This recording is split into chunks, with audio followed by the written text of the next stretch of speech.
Dalam beberapa waktu terakhir, ketegangan antara Rusia dan NATO semakin meningkat.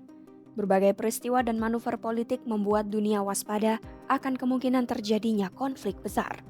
Rusia sendiri jelas tidak bisa menghadapi NATO sendirian. Negara ini sangat bergantung pada dukungan dari sekutu dan mitra strategisnya untuk memperkuat posisi. Lalu, siapa saja sekutu Rusia jika perang melawan NATO benar-benar pecah? Simak selengkapnya dalam video berikut.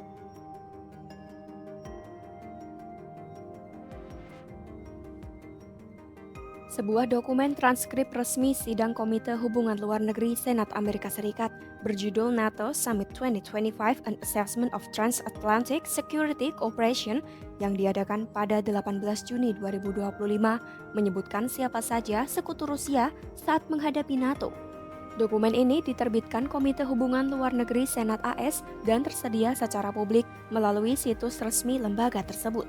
Topik utama yang dibahas adalah peran NATO dalam menghadapi ancaman global, khususnya agresi Rusia. Namun yang sangat menarik dari diskusi sepanjang 30 halaman pertama dokumen tersebut adalah kenyataan bahwa Rusia tidak berdiri sendiri.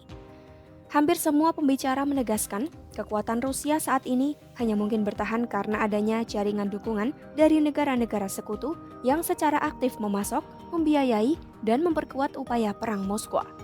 Isu besar yang muncul adalah NATO tidak hanya berhadapan dengan Rusia, melainkan dengan satu blok otoriter yang terdiri dari beberapa negara yang terhubung erat dengan Kremlin.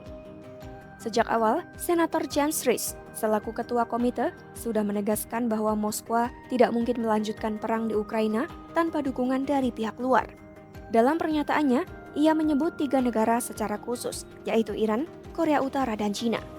Menurutnya, dukungan ketiga negara ini bukan sekadar bantuan kecil, melainkan komponen vital dari mesin perang Rusia. Ia menjelaskan, Iran telah memasok sistem drone mematikan, terutama drone tipe Shahid yang digunakan secara luas untuk menghantam infrastruktur Ukraina. Sementara Korut disebut telah menjadi pemasok utama amunisi artileri Rusia dalam jumlah yang begitu besar sehingga membuat perbedaan signifikan di medan perang. Lalu Cina berperan sebagai penyokong utama industri militer Rusia dengan menyuplai mesin-mesin industri, peralatan berat, serta mikroelektronik canggih. Suplai itu memungkinkan pabrik-pabrik senjata Rusia tetap beroperasi meskipun negara itu berada di bawah sanksi ketat dari Barat. Risch menegaskan, ketiga negara ini tidak boleh dilihat secara terpisah karena sesungguhnya mereka adalah bagian dari satu ekosistem ancaman yang menopang agresi Rusia. Selain itu, kesaksian Peter Rauff, direktur di Hudson Institute, memperjelas dan memperluas analisis tersebut.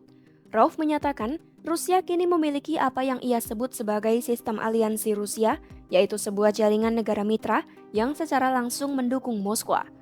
Ia merinci 4 sekutu utama Rusia, yaitu Cina, Iran, Korut, dan Belarus.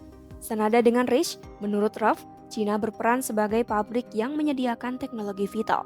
Mesin industri dan mikroelektronik yang diekspor dari Cina adalah komponen kunci yang menjaga roda industri pertahanan Rusia tetap berputar. Tanpa dukungan ini, Rauff menilai Rusia akan kesulitan melanjutkan perang dalam jangka panjang. Sama dengan pendapat Risch, Iran disebut berkontribusi dengan menyediakan drone Shahid, senjata paling mematikan di medan perang Ukraina saat ini. Sebab, serangan drone inilah yang telah menimbulkan jumlah korban terbesar dan kerusakan paling luas terhadap infrastruktur vital Ukraina. Lebih jauh lagi, Rauff mengungkapkan Korut tidak hanya menyuplai artileri, tetapi juga memberikan kontribusi yang luar biasa besar hingga mencapai setengah dari total tembakan artileri Rusia di beberapa sektor garis depan.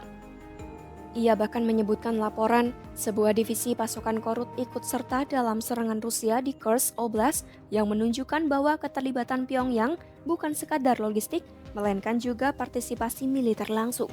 Sementara itu Belarus pada dasarnya sudah diserap ke dalam orbit Rusia. Rauff menekankan, Belarus kini berfungsi sebagai basis militer dan strategis Moskwa, memberikan jalur logistik, fasilitas latihan, serta posisi geografis yang penting untuk mengancam NATO dari sisi timur Eropa.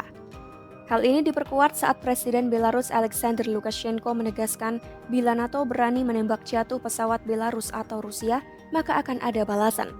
Ia bahkan menyindir ancaman NATO sebagai tindakan bodoh dan tidak perlu, serta mengingatkan setiap provokasi semacam itu hanya akan memicu eskalasi. Lukashenko juga menekankan bahwa Belarus dan Rusia tidak berniat menyerang lebih dulu, tetapi akan melawan dengan sekuat tenaga jika dipaksa menghadapi agresi.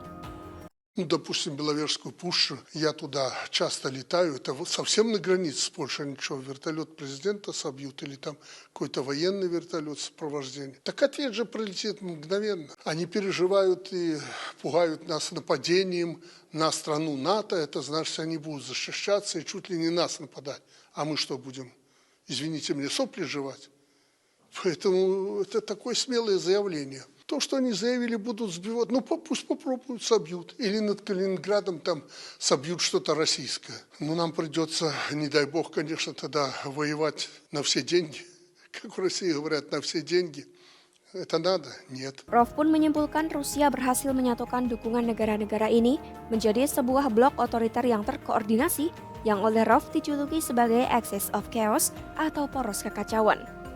Kesaksian Presiden dan CEO Center for European Policy Analysis, Alina Polyakova, semakin memperkuat gambaran tersebut. Ia menegaskan Rusia kini adalah bagian dari sebuah koalisi otoriter global. Menurut Polyakova, koalisi ini terdiri dari Cina, Iran, dan Korut yang secara kolektif menopang Rusia dalam menghadapi sanksi dan tekanan internasional. Ia menyoroti bagaimana pasokan drone dari Iran, artileri dan bahkan pasukan dari Korut, serta dukungan industri dan teknologi dari Cina secara langsung membuat Rusia mampu bertahan di medan perang. Polyakova juga menekankan peran Belarus meskipun tidak selalu disebutkan dalam kapasitas independen karena negara itu pada dasarnya sudah kehilangan otonomi strategisnya dan beroperasi sebagai perpanjangan tangan Moskwa.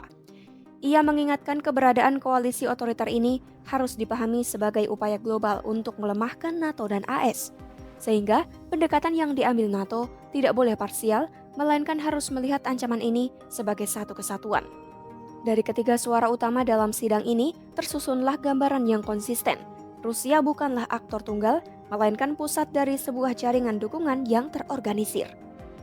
Dengan demikian, sekutu Rusia terdiri dari Cina sebagai tulang punggung industri, Iran sebagai pemasok drone tempur, Korut sebagai penyedia artileri dan pasukan darat, serta Belarus sebagai basis strategis di Eropa Timur. Para pembicara menggambarkan mereka sebagai aktor-aktor yang secara kolektif membentuk poros otoriter yang secara langsung menantang NATO dan mengancam keamanan transatlantik. Narasi yang muncul bukan hanya bahwa Rusia berperang di Ukraina, tetapi juga bahwa perang itu adalah ujian bagi NATO melawan satu aliansi otoriter yang lebih luas, di mana aliansi ini dianggap sengaja dibangun untuk melawan kepentingan AS dan sekutunya. Ikuti terus informasi-informasi global terkini hanya di YouTube Kompas.com.